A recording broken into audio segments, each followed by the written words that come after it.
بے چین ہو جاتے، بے قرار ہو جاتے، میرے آقا تڑپ جایا کرتے تھے۔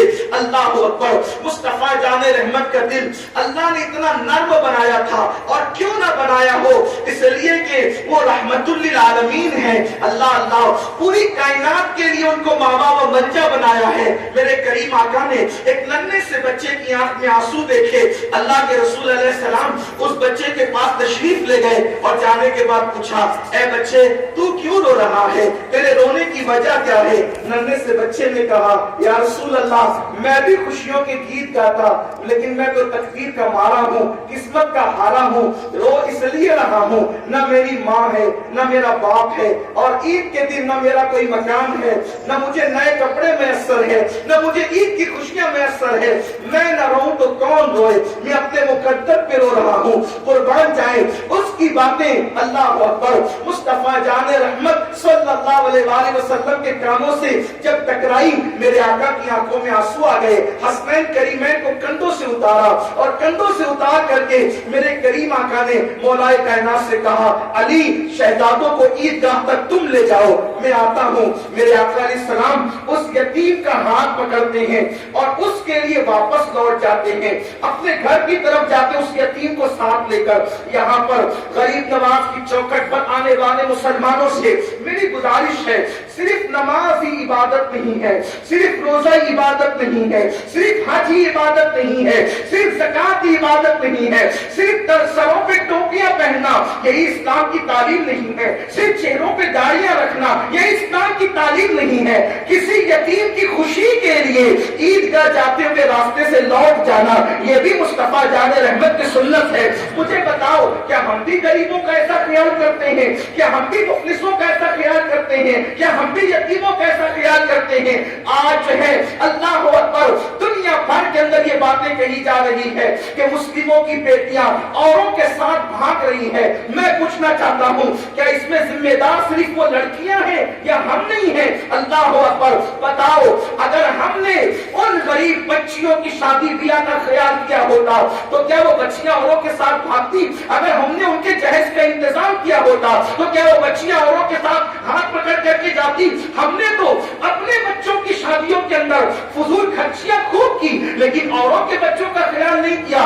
مصطفیٰ جان رحمت ایک یتیم کے لیے عیدگاہ جاتے ہوئے واپس لوٹ کر کے بتا رہے ہیں کہ تمہارا مال صرف تمہاری اپنی ذاتی ملکیت نہیں، تمہاری اپنی ذات کے لیے نہیں، بلکہ تمہارا مال یتیموں کے لیے بھی ہے، غریبوں کے لیے بھی ہے، مفلسوں کے لیے بھی ہے، کسی کی مدد کے لیے بھی ہے۔ اور میرے آقا علیہ السلام اس یتیم بچے کو لے کر کے واپس لوٹے ہیں تو اس کے لیے کپڑوں کا انتظام کیا گیا، اسے غسل کا انتظام کیا گیا، کپڑے وغیرہ سب اس بچے کو دے دیے گئے۔ اس کے بعد اس بچے سے کہا گیا، اے بچے اب تو خوش ہے نا، کیونکہ تجھے تو نئے کپڑے مل گئے، تجھے تو لباس بھی نیا مل گیا، اب تو خوش ہے نا؟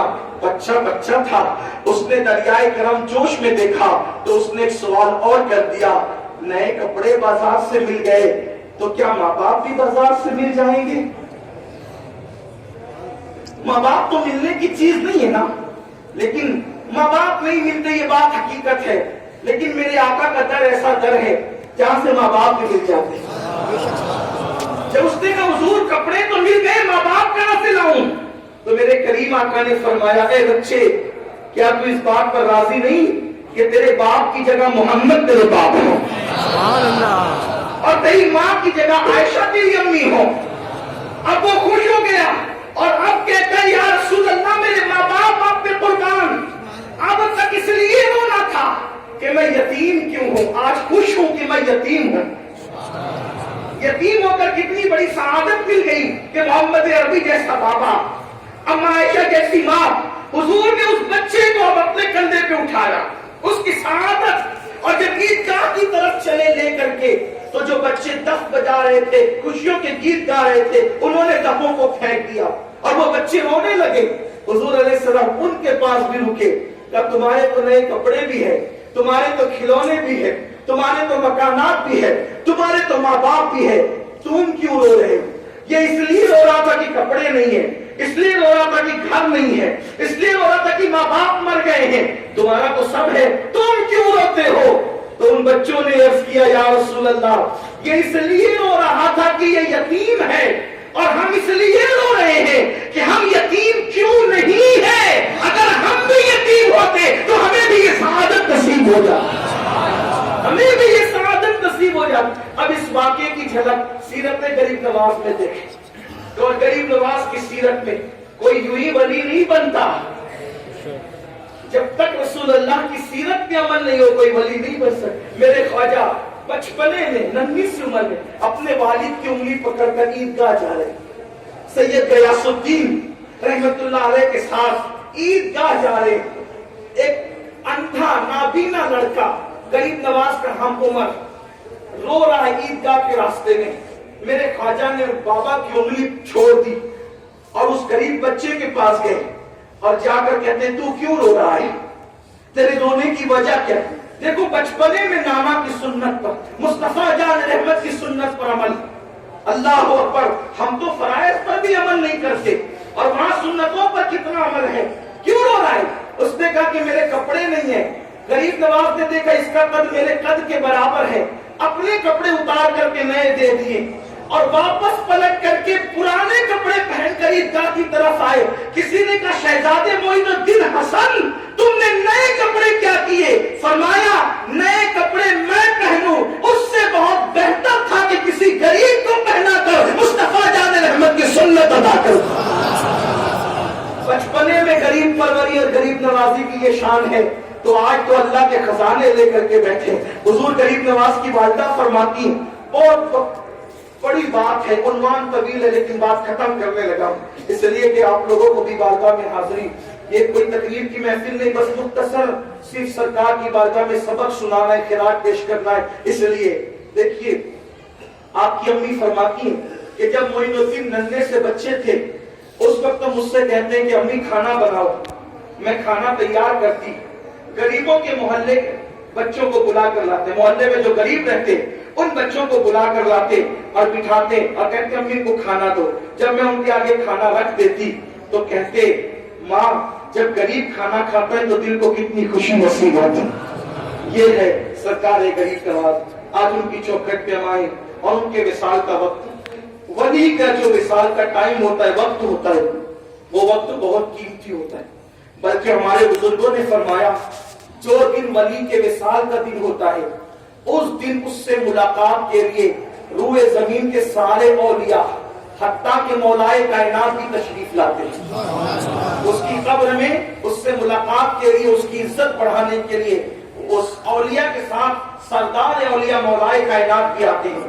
یہ بات شاہ ولی اللہ محدث دہلوی نے لکھی ہے اور شاہ ولی اللہ محدث دہلوی اس شان سے لکھتے ہیں، فرماتے ہیں کہ ایک دن میں مدینہ منورہ حاضر تھا۔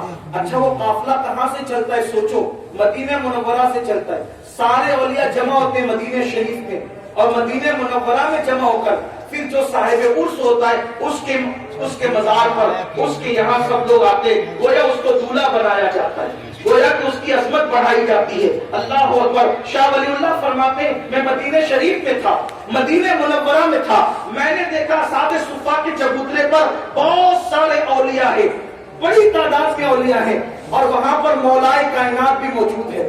تو میں نے مولا علی سے پوچھا سرکار خاتم الولایت اتنے سارے اولیاء کو لے کر کہاں کا ارادہ ہے؟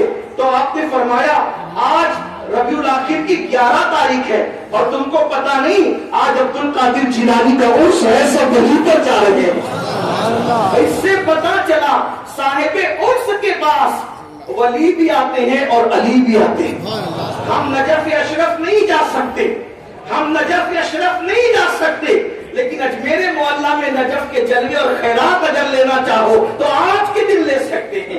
بس اپنی گفتگو سمیٹوں، بلکہ یہ تو آپ نے سنا کہ مولائے کائنات آتے، لیکن میرے خواجہ کی بات تو وہ بات ہے کہ جب رجب کی 6 تاریخ تھی، جس دن، جس سال، جس ساعت میں غریب نواز کا وصال ہوا، آپ کو پتا ہے غریب نواز کا وصال رجب کی صبح کے وقت ہوا۔ آپ کے سیرت نگاروں نے لکھا ہے رات میں آپ نے اپنے حجرے کا دروازہ بند کر دیا اور رات بھر اللہ کے ذکر کی آواز آئی، لیکن صبح کو فجر کی نماز کے لیے آپ حجرے سے باہر نہیں نکلے اور وہ آواز پھر ختم ہو گئی۔ تو جب اندر جا کر کے دیکھا گیا تو سرکار غریب نواز کا وصال ہو چکا تھا. اور یہ بہت مشہور روایت ہے, بہت سب سیرت نگاروں نے لکھا کہ جب آپ کا وصال ہو گیا تھا تو آپ کی پیشانی پر نور کے قلم سے لکھا ہوا تھا ھذا حبیب اللہ مات فی حب اللہ, کہ یہ اللہ کا حبیب ہے اور اللہ کی محبت میں دنیا سے گیا ہے. تو سرکار غریب نواز رضی اللہ تعالیٰ عنہ جب دنیا سے جس صبح کو تشریف لے گئے, یعنی رجب کی 6 تاریخ کو, تو روئے زمین کے اکثر ولیوں نے اللہ کے نبی صلی اللہ علیہ وسلم کو حالت خواب میں اجمیر شریف کی زمین پہ چلتے دیکھا. 6 رجب کو اللہ کے رسول علیہ السلام کو اجمیر مقدس کی گلیوں میں چلتے دیکھا. اکثر اولیاء کرام روئے زمین کے, تو انہوں نے پوچھا یا رسول اللہ صلی اللہ علیہ وآلہ وسلم, آج آپ اجمیر شریف کی زمین پہ نظر آ رہے ہیں, آپ اجمیر شریف کی زمین پہ کیوں نظر آ رہے ہیں؟ آقا ہمارے ماں باپ آپ پہ قربان. تو اللہ کے رسول نے فرمایا آج میں اپنے معین الدین کو لینے کے لیے آیا ہوں. بھیجا آپ نے تھا, لینے بھی آپ تشریف لائے. تو یہ سرکار غریب نواز کی ذات ہے. اللہ سے دعا ہے اللہ ہماری نسلوں کو اس چوکھٹ سے وابستہ رکھے, اپنے آقاؤں کی آقائیت سلامت رہے, آقاؤں کی آقائیت سلامت رہے, اور ہم غلاموں کی غلامی سلامت رہے, ہماری نسلیں جڑی رہے. ہندوستان والوں یاد رکھو, جب تک اس چوکھٹ سے اپنا رشتہ مضبوط رہے گا دنیا کی کوئی طاقت ہندوستان کے مسلمانوں کو نہ اٹھا سکتی ہے نہ مٹا سکتی ہے. اس لیے میری گزارش ہے اس چوکھٹ کو مضبوطی سے تھامے رکھو, اپنی نسلوں کو بتاؤ کہ جو ہمیں کلمے کی دولت نصیب ہوئی ہے اسی آستانے سے نصیب ہوئی ہے. اور آپ کو بتا دوں کہ حضور علیہ السلام کی سیرت کا میں ذکر کر رہا تھا نا, کہ حضور علیہ السلام کی سیرت کا عکس جمیل جو ہے وہ غریب نواز کی زندگی میں نظر آتا ہے. ایک پہلو یہ بھی ہے کہ کسی نبی کے ہاتھ پر, توجہ کریں, کسی نبی کے ہاتھ پر اتنے کافروں نے کلمہ نہیں پڑھا جتنے میرے نبی کے ہاتھ پر کلمہ پڑھا, اور کسی ولی کے ہاتھ پر اتنے کافروں نے کلمہ نہیں پڑھا جتنے میرے غریب نواز کے ہاتھ پر کلمہ پڑھا. اللہ تعالیٰ سب کو توفیق عطا فرمائے اور ہماری مرادیں اللہ تعالیٰ پوری فرمائے. صلاۃ والسلام کے لیے یا نبی سلام علیکہ